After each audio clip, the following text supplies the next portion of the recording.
외계인들과 신화. 이제 관심은 도솔천단의 제일 행성인 도솔천으로 쏠렸다. 우리 인류가 살고 있는 아름다운 행성 지구이다. 실한 천단을 통일한 여호와 무군, 그는 이곳 지구를 기반으로 삼아 거대 천단인 도솔천단에서 교치의 성공을 이루어낼 뜻을 세웠다. 그러므로서 불도와 선도에 이은 교도의 삼합을 이루어 우리 우주가 창조된 목적에 종지부를 찍고 싶은 거였다. 이것이 그가 수십억 년을 버텨온 존재 이유라고 여겼고, 그렇게 그의 애착은 어느 때보다 사뭇 지대했다. 그러려면 우선 도솔천단의 관문과도 같은 도솔 1 지구부터 가전정성을 기울여야만 하리라. 1차적으로 그가 선택한 것은 영혼의 집단 이주였다. 지라천단 내에서 교화가 쉽지 않은 퇴락기들을 대거 수거해서 도솔천으로 이주시킨 것이다. 이때 사용됐던 것이 비선거였다. 우연히 원불가의 도원이 목격하여 기록에 한 줄 남기게 된 것이 소문의 진원지가 됐던 것이다. 어쨌든 퇴락기들의 집단 이주는 이들에게 새로운 삶의 기회를 주는 이유도 있지만, 더 큰 이유는 도솔 1, 도솔천과의 연결고리를 삼으려는 데 있었다.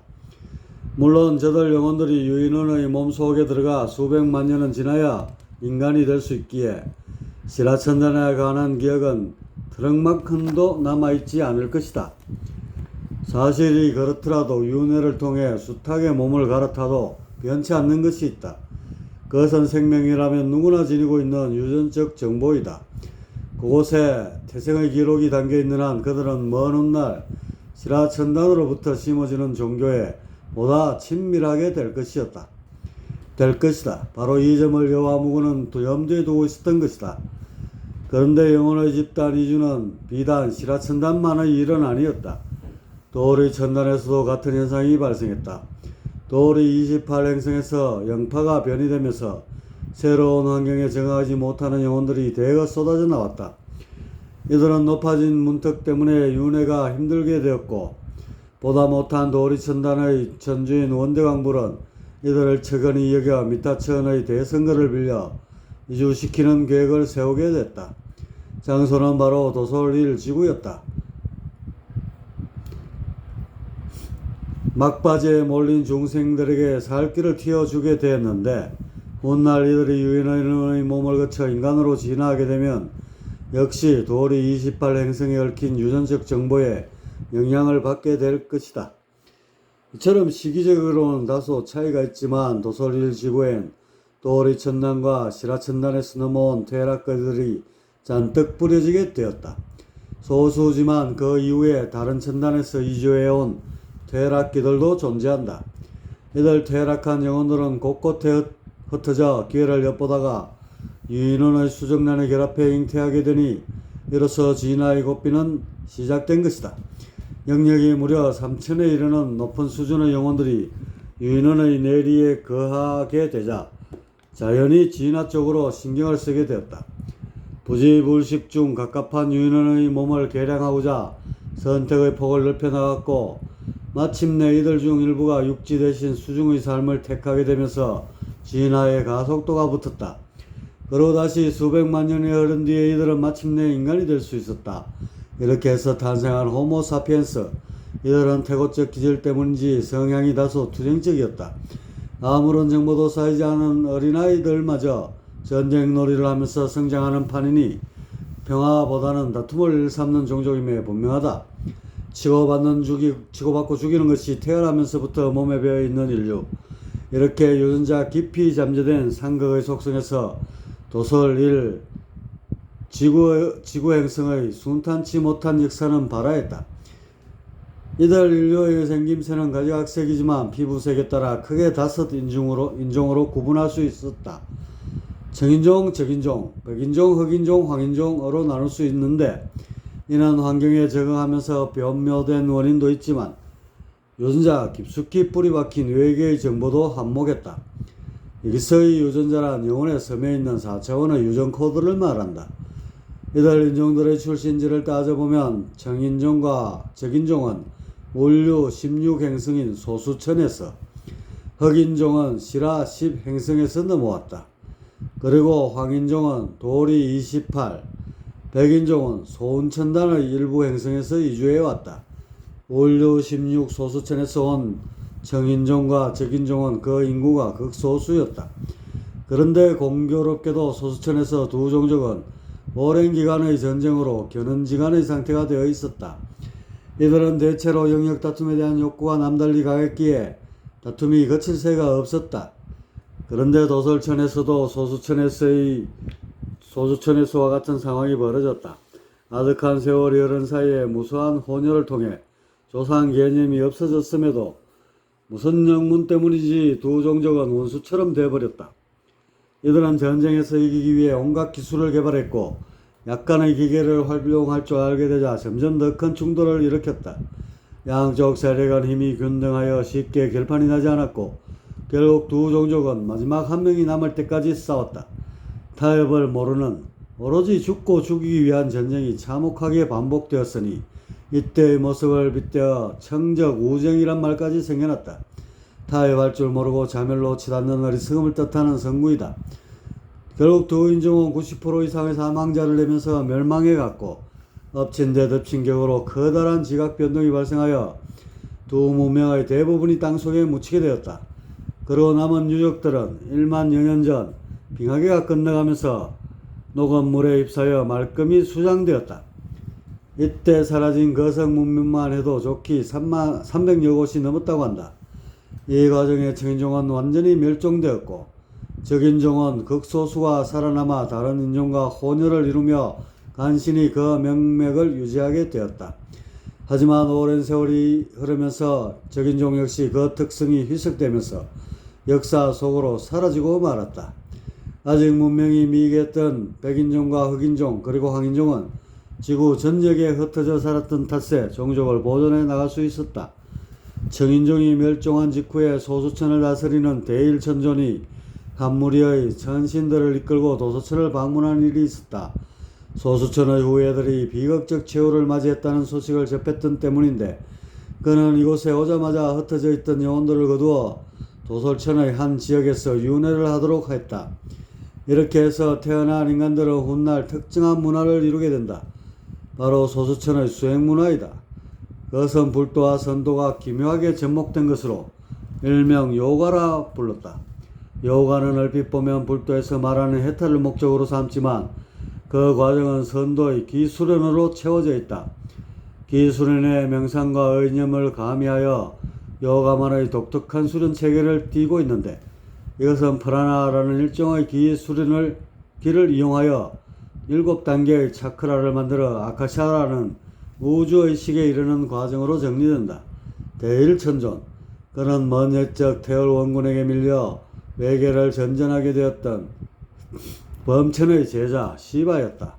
그는 우여곡절 끝에 울류 16 소수천의 상제를 맡아 세상을 다스리고 있었다. 당시 그의 동료였던 미수는 이웃 행성인 울류 13 오석천에서 정착해 있었고 이들 모두의 스승이자 주군인 범천은 세상과 등지고 울류 1, 울류천의 깊숙한 산중에 은둔하고 있었다. 범천과 그 무리들은 울류천단 곳곳에 흩어져 지내면서 나름의 독특한 요가 문화를 꽃피우고 있었다. 아무튼 청인종과 적인종의 멸망이 있은 후 세월은 아무 일도 없었다는 듯 계속해서 흘러갔고 세상은 교통이 단절된 채로 각각의 문화를 태동하게 되었다. 그러다가 어느 시점에 이르러 메소포타미아 지역에서 커다란 이변이 발생하게 되었다. 그것은 외계에서 어떤 무리들이 지구를 찾아오면서 시작됐는데 특이한 점은 그들이 영혼이 아니라 육신을 지닌 생명체였다는 사실이다.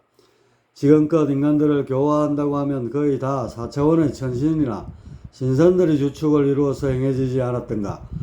육신을 지닌 외계인들이 비행선을 몰고 지구에 찾아온다는 것은 과학기술이 고도로 발달하지 않고서는 불가능한 일이었다. 하지만 어떻게 된 일인지 비행선 4대가 지구의 대기권을 뚫고 내려와 메소포타미아 지역에 착륙하는 사건이 발생했다. 이들은 은백석의 우주복을 걸치고 유유히 비행선에서 내려왔고 그 주변엔 이들을 영접하기 위한 군중이 수북히 모여 있었다. 토착민들의 입장에선 하늘에 내려온 이들을 하느님이라 여기는 건 너무나 당연했다. 시기는 다소 다르지만 구약 성서 곳곳에 여기에 대한 기록이 남아있어 당시 상황을 엿볼 수 있다. 에스겔 1장을 보면 하늘이 열리며 하나님의 특이한 모습을 내게 보이시니 그 속에서 내 생물의 형상이 나타나는데 그 모양이 사람의 형상이더라. 날개는 다시 연결되고 움직일 때는 되돌아가지 않고 일제히 앞으로 곧게 행하며 그 생물의 왕래가 번개처럼 빠르더라. 내가 그 생물을 본적 그 생물 곁 땅 위에 바퀴가 있는데 그 내 얼굴을 따라 하나씩 있고 그 형상과 구조는 바퀴 안에 또 바퀴가 있는 것 같으며 그 둘레는 높아서 무서운데 생물도 신이 가려는 곳으로 가고 생물이 땅에서 들릴 때 그 바퀴도 들려서 어디든지 신이 가려고 하면 생물도 신이 가려는 곳으로 가고 바퀴도 그 곁에서 들리니 이는 생물의 신이 그 바퀴 가운데 있음이라. 내가 본적 그 허리 이상의 모양은 단쇠 같아서 그 속과 그 주위가 불 같고 그 허리 이하의 모양도 불 같아서 사면으로 광채가 나며 그 사면 광채의 모양은 비오는 날 구름에 있는 무지개 같으니 이는 여호와의 영광의 형상의 모양이라. 내가 보고 엎드려 그 말씀하시는 자의 음성을 들으니라. 외계인들은 시라, 팔, 행성에서 추방된 자들이었다. 이들은 문명이 완성되는 시점에 이르렀어도 권력에 대한 집착의 끈을 놓지 않았고 결국 대세가 문명의 완성 쪽으로 귀결되자 처벌을 피하기 위해 고향표를 던지고 허허한 우주 공간으로 날아든 것이었다. 이들에게는 이미 봐둔 목적지가 있었으니 바로 지구였다. 지구로 가는 항로가 개발된 상태였다고는 하지만 아직까지는 기술력이 미비하여 군데군데 웜홀을 이용하긴 했어도 무려 17년의 세월이 걸렸다. 오는 도중에 안타깝게도 8대의 우주선을 잃어야만 했다. 나머지 4대의 우주선도 오랜 여정에 의해 여기저기 파손되었고 이것을 온전하게 수리하여 다른 외계 행성을 찾아가기란 불가능했다. 그러니 이들 외계인들은 선택의 여지 없이 이곳 지구에 정착하여 지내게 되었다. 먼저 이들이 지구에 내리기 전에 극도로 조심한 부분은 생태계의 최하위에 있으면서도 막강한 힘을 자랑하는 바이러스였다. 바이러스가 자신들을 받아들여주지 않는다면 지구의 터전을 잡기란 불가능할 것이다. 다행히 치명적인 바이러스는 보이지 않았고 이들은 우주복을 벗고 가벼운 옷차림으로 활보할 수 있게 되었다. 권력, 이것에 대한 탐닉을 버리지 못한 죄로 이렇게 고향 별에서 쫓겨 외계의 행성까지 온 것이 아니던가. 그런데 이곳에 wak상 와보니 그 권력이란 것이 저절로 송두리째 넘어오는 것이다. 지구인들이 자신들을 보는 족족 하느님으로부터 받들며 추앙하고 있지 않은가.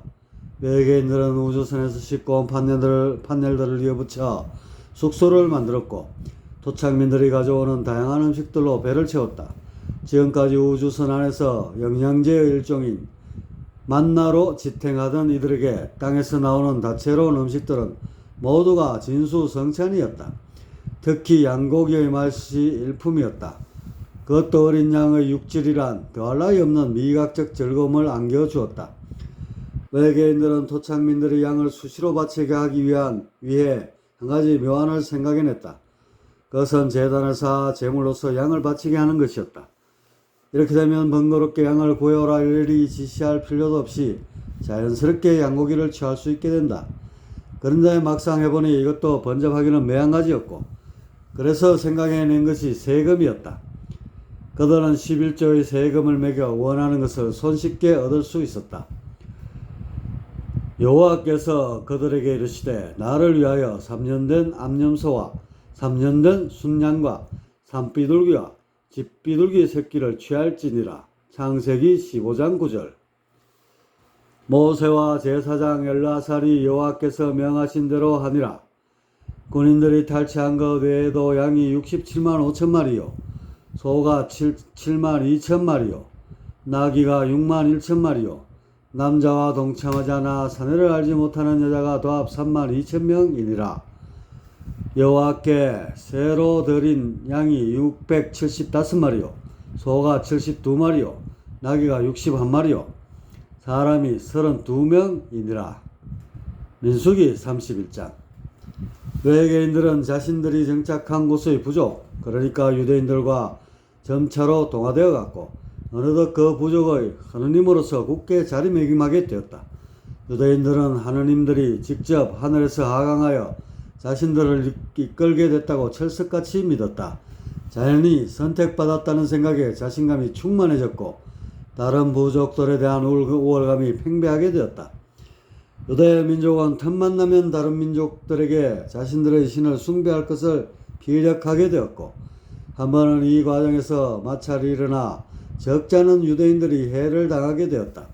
이 소식을 전해 들은 외계인들은 이참에 자신들의 존재를 각인시키려는 듯 한동안 쓰지 않던 우주선을 움직였다. 몇 개의 산을 넘어 이교도가 사는 지역으로 가서는 폭탄을 무수히 퍼부어댔다.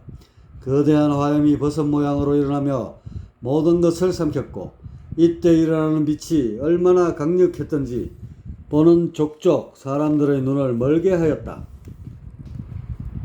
여호와께서 요한과 불을 빛처럼 소돔과 고모라에 내리사 그 성들과 온 들판과 성에 가는 모든 백성과 땅에 난 것을 다 엎어 멸하셨더라.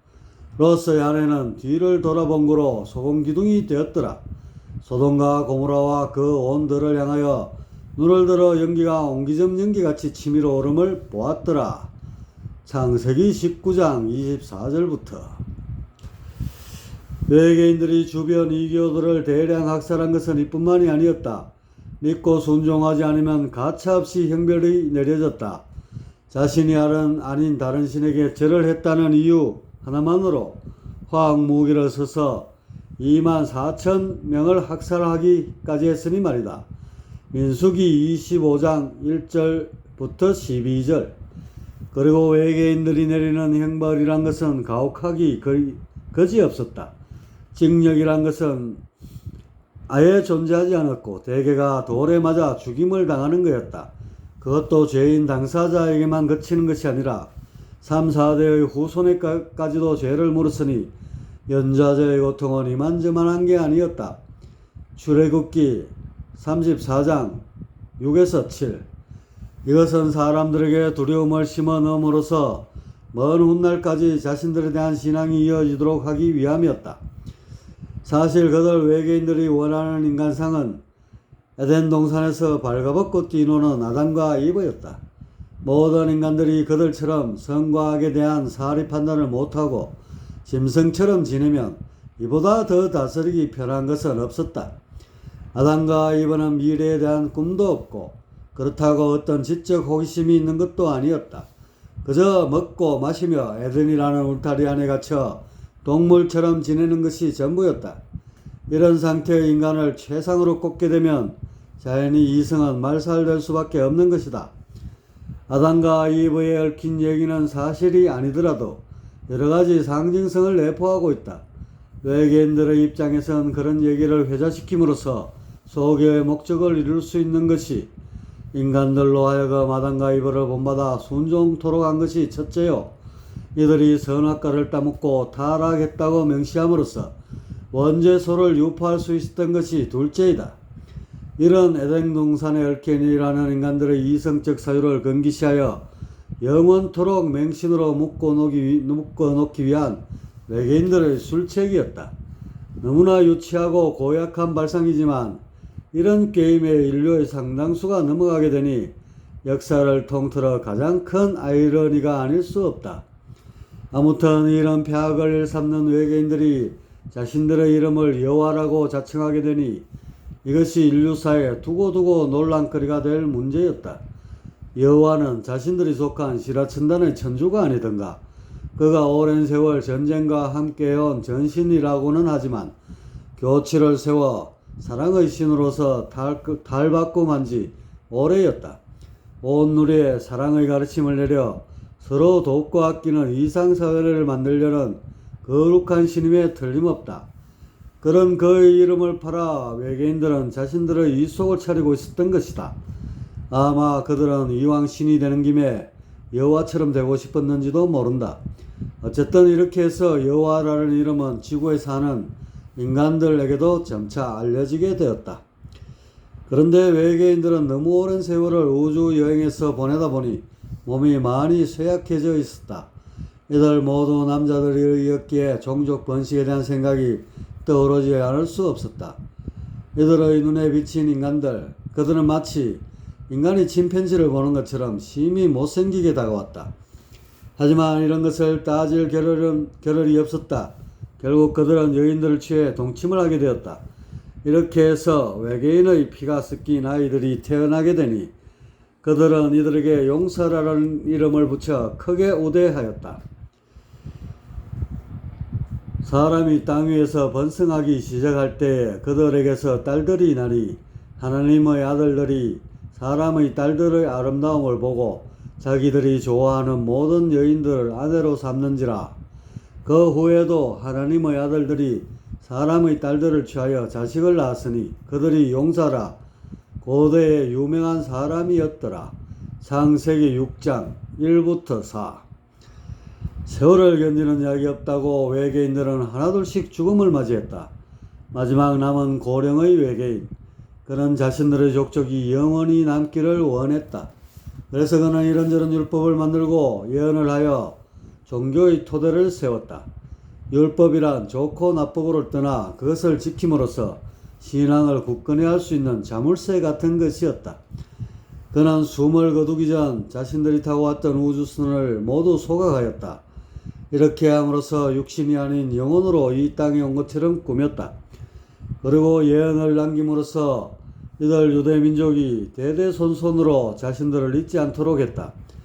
그것은 바로 정치적 지도자 그리스도를 보내준다는 약속이었다. 하나님들을 모시느라 수고가 많았도다. 내가 하늘에서 이 땅에 강림하기 위해 번거롭지만 육신의 옷을 입었나니 이제 이 짐을 벗고 다시 하늘나라로 돌아가야 하느니라. 너희들은 하나님을 모신 유일하게 선택받은 민족이니라. 너희들의 앞날에 모진 시련이 있을지라도 참고 견디어라.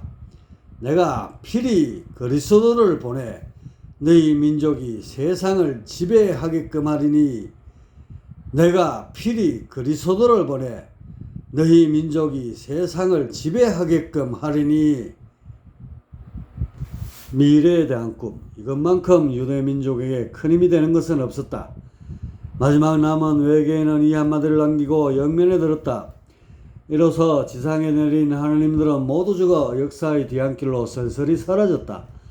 이들 외계인들의 발달된 과기 문명은 당시 인간들의 상상력을 자극하게 하였다. 하지만 마치 초등학생이 대학원 박사과정을 이해할 수 없는 것처럼 기술 전수는 이루어지지 못했고 그저 이들을 흉내낸 예술이나 문학, 신화의 형태로서 역사의 한 페이지에 남게 되었다. 그리고 향후 인류 역사를 이끌어가게 될 유일신 종교의 태동도 여기서 발화하게 된다. 메소포타미아 지역에 외계인의 문명이 방문이 있은 후 도솔 1행성에 대한 관심은 4차원 상계뿐만 아니라 3차원 현계로도 급속히 퍼져나갔다. 이에 온갖 행성에서 학술적 목적으로 UFO를 타고 지구를 방문하는 일이 종종 있게 됐다. 그들 중엔 자신들이 다녀간 표식을 남기는 경우도 있었다. 이를테면 거석을 이용한 건축물들을 세우게 한 것이 그 중 하나이다. 마치 상 정상에 오른 뒤에 이것을 기념하기 위해 깃발을 꽂듯이 이들은 세계 도처에 자신들이 다녀간 흔적을 남겼다. 먼 훗날 다시 돌아왔을 때 기득권을 주장하려는 것인지 아니면 단순히 의례의 행위인지는 알 수 없었다. 그런데 역시 문제는 중동 지역에 오래도록 거주했던 외계인들이었다. 그들이 남긴 문화는 투쟁과 반목, 복수와 응징, 맹신과 미신 등등 온갖 폐악을 다 모아놓았다. 예를 들면 노예 제도를 당연시해서 주인의 제물로 취급하는 것으로부터 시작하여 출애굽기 1부터 20일, 사람을 죽였을 때 암송아지 머리를 분지르고 피를 받아 손을 씻으면 죄가 용서된다는 것이나 신명기 21장 6에서 9, 안식일에 일을 하는 자는 반드시 돌로 쳐 죽이라는 것. 민수기 15장 34부터 36. 방탕하고 몹쓸 자식은 부모가 직접 나서서 돌로 쳐 죽이라는 것. 신명기 21장 18부터 21. 인간도 제물로 바치되 무조건 죽이라는 것. 레위기 27장 28부터 29. 이 교도를 칠 때는 뱃속의 어린아이까지 남겨놓지 말고 모조리 죽이되 가축은 탈취하여 소유물로 삼으라는 것. 신명기 2장 33부터 35. 돼지, 약대, 즉 낙타, 사반, 즉 토끼를 먹지 말라는 것. 신명기 14장 7부터 8. 좋은 것은 취하고 나쁜 것은 이방인에게 속여서 팔라는 것. 신명기 14장 19부터 21. 새가 알을 낳았을 때 그것을 취하면 복을 받고 장수한다는 것. 신명기 22장 6에서 7. 생식기에 병이 있는 자나 사생아는 교회에 들어오지 못하게 하라는 것. 신명기 23장 1부터 3. 훔쳐서 가지고 나오지만 않는다면 남의 것을 아무리 먹어도 괜찮다는 것. 신명기 23장 24부터 25. 무엇을 나누거나 판단할 때 제비를 뽑아서 운수를 정하라는 것. 여호수아 14장 23장 등등 숱한 원시 문화를 남기게 됐다. 결과적으로 여호와라는 이름으로 행해진 온갖 폐악이 구약 성서에 고스란히 남게 되었으니 이런 일을 지켜봐야만 했던 시라천의 입장은 어땠을까? 당시 시라천 천궁은 자신들의 천주를 사칭하는 이들 폐륜아들 때문에 큰 골치를 썩이고 있었다. 수시로 도솔일 지구를 관찰하던 천관들은 도저히 참을 수 없었던지 모시 총사를 찾아와 그 심각성을 토로했다. 총사님, 인간의 역사에 웬만해서는 관여하지 않는다는 것은 잘 알고 있지만 이번 사태는 그래 할 수 없을 것 같습니다. 시라팔 행성에서 쫓겨간 자들이 천주님의 이름을 팔아 온갖 사악한 짓을 다 벌이고 있지 않습니까? 무슨 수를 써서라도 기필코 막아야 할 것입니다. 한 청관이 분노를 머금은 어조로 외치듯 말했다. 저도 두고 보려고 했는데 정도가 지나친 것 같습니다. 계속해서 좌시할 수만은 없을 듯 합니다. 모시총사 역시 같은 생각이었는지 청관의 말에 동조하였다. 그런데 신의 몸을 가지고 육신을 입고 있는 인간을 친다는 것이 여간 어렵고 복잡한 것이 아니었다. 또한 만에 하나 신벌이 성공한다 해도 이런 사실이 주변에 알려지기라도 하는 날엔 자기를 범한 것에 대한 망신살이 길이길이 뻗칠 것이다. 그렇더라도 천주님이 질투와 응징의 신으로 잘못 비치게 되는 것만은 막아야 하지 않겠는가. 신화된 도리로서 도저히 묵과할 수 없다고 판단한 모시총사는 그 길로 루시벌을 찾았다. 그만큼 머리 회전이 좋고 응징의 수를 잘 찾는 자도 드물었다. 총사님, 세옹지 마라는 말도 있지 않습니까? 지금은 악취가 펄펄 나지만 내버려두면 훗날 거름이 될 것입니다. 루시번 주군인 여호와 무군의 명예가 땅바닥에 떨어졌는데도 오히려 여유를 부리는 것이다. 그게 무슨 말입니까? 지금 한시가 급한 상황입니다. 자칫 주군의 명예를 회복하지 못하면 영영 지구상에서 악의 대명사로 불리게 될지도 모릅니다. 그렇게 되면 도솔1 지구를 터전으로 도솔 천단을 교화하려는 원대한 꿈은 물거품이 될 것입니다. 모시 총사는 의외의 반응을 보인 루시백에 적잖은 실망감을 보이며 말을 이었다. 왜 하나만 알고 둘은 모르십니까? 어차피 지금의 지구 문명은 원시 상태에 불과합니다. 이런 때는 합리적 사고 자체가 힘들기에 오히려 지금처럼 회초리를 든 두려움의 대상으로 비춰지는 게 좋습니다. 그래야만 그들의 뇌리에서 영원히 지워지지 않게 되고 그것이 씨알이 돼서 훗날 꽃을 피울 수 있게 되는 것입니다. 그게 무슨 말입니까, 루십 천장? 그러면 그 자체로 더러운 것이지만 그곳에서 씨알이 자라날 때는 굳건하게 되는 법입니다. 제 말은 적당한 때에 주군의 원래 모습으로 이미지 변신만 시키면 된다는 뜻입니다. 그럼 지금의 악재는 오히려 훗날 주군님의 이름이 세계로 퍼지는데 호재로 작용할 것입니다. 루시퍼 마치 먼 미래를 내다보고 있다는 듯 자신있게 속내를 꺼내 보였다. 듣고 보니 일리가 없지는 않았다. 그렇더라도 너무 큰 몸이 아닌가 하는 의심이 드는 모시 총사였다. 총사님, 주군의 이름을 팔아 악행을 서슴지 않았던 자들은 육신을 벗는 족족 잡아들여 그 죄를 엄히 묻고 있습니다. 하지만 그들이 뿌려놓은 문화는 어쩔 수 없습니다. 그러므로 서서 전화위복의 계기로 삼는 수밖에요. 루시비 이쯤 말하자 모시 총사는 더 이상 왈가왈부하기 어려웠다. 사실 천궁에서의 직위야 자신이 위이지만 루시버는 오래도록 주군을 모셔온 최측근 중 한 명이 아닌가. 이런 것을 떠나서라도 온 우주를 떠돌며 수많은 견식을 쌓은 그였기에 자신보다 몇 수 더 앞을 내다보는 재주가 있었다. 그런 그의 말을 계속해서 무시할 수만은 없었고 착잡한 미소를 흘리며 발길을 돌려야만 했다. 이때 루시비 무슨 생각이 났던지 모시 총사를 불러 세웠다. 총사님, 정 걱정되신다면 종교가들을 보내시지요. 종교가라니요. 그들로 하여금 지구에 육신을 입고 태어나서 조금씩 주군의 명예를 회복하게 하는 겁니다. 아울러 종교적 토대 또한 굳건히 하고요. 그리고 지구의 문명이 좀 더 발달하게 되면 그에 걸맞은 인물을 내려보내 주군의 교체를 세상 구석구석까지 펴는 것입니다. 루시반 근심을 얼굴에 가득 달고 있는 모시총사가 마음에 걸렸던지 한 가지 방책이랍시고 얘기를 꺼냈다. 그거라도 해야겠습니다. 주군의 명예가 짓밟히는 마당에 뭐라도 하긴 해야겠지요. 모시총사는 오랜만에 웃음기를 내비쳤다. 둘 사이에 이런 대화가 오간 뒤 몇 해 뒤 시라천에서 몇몇 종교가들이 도설천으로 이주하게 되었다. 그들은 여호와 무군이 주장하는 교치를 지구에 실현하기 위해 여러가지 방책을 가지고 갔는데 우선적으로 해야 할 일은 외계인들이 어지럽혀 놓은 신앙 문화를 바로잡는 것이었다. 하지만 막상 그곳에 도착해 보니 그게 그리 녹록한 일이 아니었다. 이미 두려움의 대상으로 고착돼 버린 여호와 무군의 이미지를 바꾸는 건 불가능에 가까웠다. 질투하고 시기하는 하나님이며 원수를 가차없이 응징하여 대대소손 벌을 내리는 잔혹한 하나님. 그야말로 악마의 화신처럼 묘사되어 있지 않은가. 이런 여호와 무군의 이미지를 되돌릴 방법은 어디에도 보이지 않았다.